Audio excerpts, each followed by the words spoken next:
Matt Arnold reading for Harker. Count Dracula?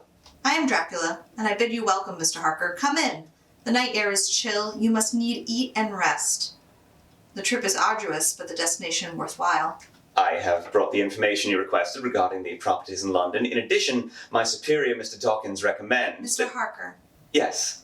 you have traveled far. Let your host see to your pleasure before you see to his business. I do hope you're hungry. I am, actually. I pray you sit and sup as you please. You will trust, excuse me, that I do not join you. I have dined already. And I do not sup. Please, enjoy. Ah, a gift from Attila. The Huns were despicable, but they knew their wine. Oh, yes, I see. Passed down, then. From an ancient recipe? A gift from an ancient adversary.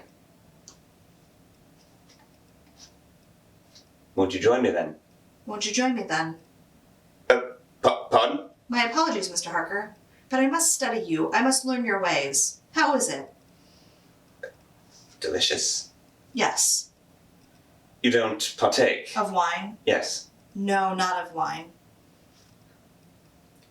If it be not too bold, may I? Bold, yes. Is that the way of things in London? Bold, please. I must know all I can of your city. You say you've never been? No, but I have my maps and my charts and my books, many books. And as I read, I imagine. And as I imagine, I hunger.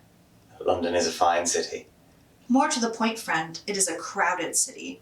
How I delight in thinking of the bustling streets peopled with the mad whirl and rush of humanity. Oh, to be in the midst of that banquet of life.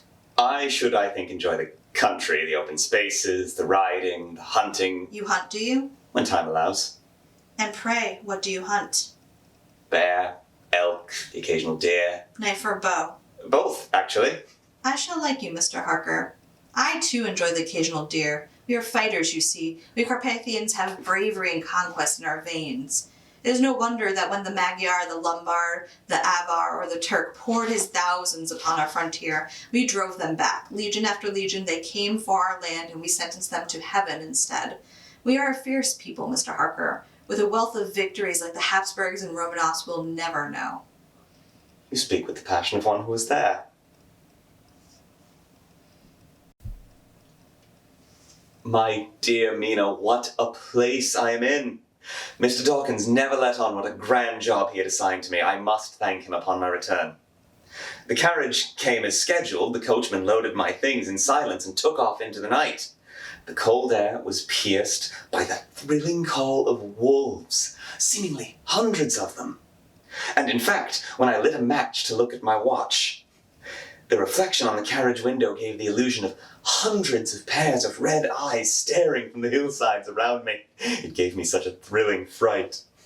When we reached the castle, I tried, but failed to see the coachman's face, and he lifted my belongings with a single hand.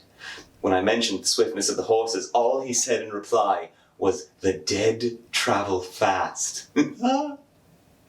For his part, the Count was ever so cordial, and seeing my fatigue, he led me directly to this room.